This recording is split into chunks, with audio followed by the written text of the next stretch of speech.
नमस्कार। आज हम बात कर रहे हैं कि किसी से भी आसानी से और असरदार ढंग से कैसे बात की जाए। हाँ, बिल्कुल। इसके लिए हमने लील लॉन्डेंस की किताब how to talk to anyone का हिंदी सारांश देखा है और कोशिश करेंगे कि इसमें से कुछ सबसे काम की तकनीकें निकालें जो रोज की बातचीत में काम आए। हाँ। वैसे तो 92 तरकीबें हैं इसमें, पर हम कुछ खास पर ही ध्यान देंगे। हाँ, और ये समझना जरूरी है, देखो बातचीत सिर्फ शब्द बोलना नहीं है। ये तो रिश्ते बनाने, अपना प्रभाव डालने और हाँ, दूसरों को समझने का एक तरीका है। सही कहा। और ये जो तकनीकें हैं ना, ये कोई जादू नहीं, ये असल में इंसानी मनोविज्ञान पर आधारित हैं, इसीलिए काम करती हैं। बिल्कुल। तो चलो शुरू करते हैं पहली चीज से, पहली छाप, फर्स्ट इंप्रेशन। हाँ, जो बहुत जरूरी है। इसमें एक तकनीक है स्टिकी आईज। मतलब जब बात कर रहे हो तो सामने वाले की आंखों में ऐसे देखो जैसे वो जो कह रहे हैं वो बहुत अहम है।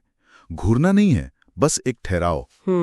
एक कनेक्शन बनाना। हाँ, सोचो किसी अजनबी से मिलो और हल्की मुस्कान के साथ आंखों में देखो, कितना फर्क पड़ता है। बिल्कुल, ये गैर मौखिक संकेत होते हैं ना, नॉन वर्बल क्यूज। हाँ, और आंखों के साथ ही है मुस्कान। किताब में एक और चीज है, फ्लडिंग स्माइल। फ्लडिंग स्माइल, अच्छा। हाँ, मतलब मिलते ही फट से नहीं मुस्कुरा देना। एक दो पल रुको, देखो, फिर धीरे धीरे एक सच्ची गर्म जोशी वाली मुस्कान लाओ चेहरे पर। अच्छा, तो ये ज्यादा असली लगती है, बनावटी नहीं। बिल्कुल। जैसे किसी नए बॉस से मिल रहे हो तो वो झटपट वाली मुस्कान शायद उतनी असरदार ना हो जितनी ये धीमी सच्ची मुस्कान।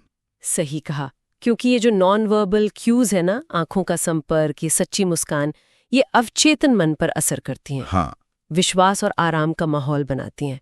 और कहते हैं ना, पहली छाप तो बस कुछ सेकंड में बन जाती है। हाँ, बस 7 सेकंड शायद। तो ये छोटी चीजें उस छाप को बहुत पॉजिटिव बना सकती हैं। और इसी पहली छाप को और पक्का करने के लिए नाम याद रखना। ओह हाँ, ये तो बहुत जरूरी है। किसी के लिए भी उसका नाम सुनना बहुत अच्छा लगता है ना। बिल्कुल, सबसे प्यारी आवाज। जैसे चाय वाले को सिर्फ भैया ना कहकर राजू भाई कहो तो एक अलग अपनापन लगता है। तकनीक आसान है, नाम सुनो तो उसे 1-2 बार दोहरा लो, मन में या बातों में।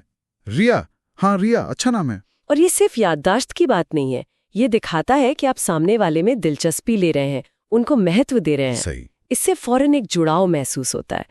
छोटी सी बात है, पर असर बड़ा है। अच्छा, तो ये तो हुई पहली मुलाकात। अब मान लो बातचीत शुरू हो गई, उसे गहरा और यादगार कैसे बनाएं? ये भी जरूरी है। एक तरीका है पैरेटिंग। मतलब तोते की तरह रटना नहीं, बल्कि सामने वाले के आखिरी कुछ शब्दों को दोहराकर सवाल पूछना। अच्छा, जैसे कोई दोस्त कहे, मैं पिछले हफ्ते गोवा गया था, तो आप पूछो, गोवा? अरे वाह, कैसा रहा फिर? अच्छा, हाँ। या समझो मौसी ने कहा, हमने नया टीवी लिया है, तो आप पूछो, नया टीवी? वाह, कौन सा वाला मौसी? हाँ, ये अच्छा तरीका है। ये दिखाता है कि आप सच में सुन रहे हैं। बिल्कुल। और ध्यान दे रहे हैं, और बातचीत अपने आप आगे बढ़ती है। बस ये ध्यान रखना है कि बहुत ज्यादा ना हो जाए, वरना अजीब लग सकता है। ये संतुलन का चाहिए। और ये पैरेटिंग असल में एक बड़ी चीज का हिस्सा है, एक्टिव लिसनिंग। सक्रिय रूप से सुनना। हाँ, सिर्फ सुनना नहीं, बल्कि समझना, प्रतिक्रिया देना, अच्छा फिर क्या हुआ, और याद भी रखना। और इसमें आपकी बॉडी लैंग्वेज भी बहुत मायने रखती है। ऐसे हाथ बांधकर बैठना या फोन देखते रहना, वो तो बिल्कुल गलत है। हाँ, उससे लगता है रुचि नहीं है। अगर दोस्त कोई परेशानी बता रहा है तो फोन साइड में रख दो, ये दिखाता है कि आप उनके साथ हो। ये बात बहुत सही कही। हम अक्सर अच्छा बोलने पर बहुत जोर देते हैं, पर शायद एक अच्छा सुनने वाला होना उससे भी ज्यादा जरूरी है। हाँ, शायद जब आप ध्यान से सुनते हैं ना, तो विश्वास और इज्जत दोनों बढ़ते हैं, और यही तो किसी भी रिश्ते की नींव है। बिल्कुल। और एक और चीज जो बातचीत को यादगार बनाती है, वो है दूसरों को खास महसूस कराना। वो कैसे? जैसे सच्ची तारीफ करना।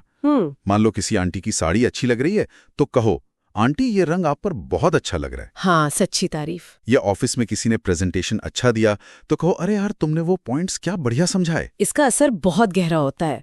लोग अक्सर भूल जाते हैं कि आपने क्या कहा था, पर वो ये कभी नहीं भूलते कि आपने उन्हें कैसा महसूस कराया। सही बात है। और एक सच्ची, दिल से की गई तारीफ रिश्तों में मिठास घोल देती है। तो कुल मिलाकर बात यह है कि अच्छी तरह बात करना एक कला है, सीखी जा सकती है। हाँ बिल्कुल। छोटी छोटी चीजें, आंखों में देखना, मुस्कुराना, नाम याद रखना, ध्यान से सुनना, तारीफ करना, ये बहुत बड़ा बदलाव ला सकती हैं। ये सिर्फ तरकीबें नहीं हैं, ये दूसरों से जुड़ने के तरीके हैं, सार्थक तरीके। हाँ, ये रिश्ते बनाने के तरीके हैं। और हाँ, एक आखिरी बात सोचने के लिए, अगर इनमें से कोई एक तकनीक भी, सिर्फ एक, आप अपनी अगली बातचीत में जानबूझकर इस्तेमाल करें, तो सोचिए उसका उस बातचीत पर और उस इंसान पर क्या असर हो सकता है। ये कोशिश करके देखने लायक है। बिल्कुल, अपने अनुभव से सीखना सबसे अच्छा है।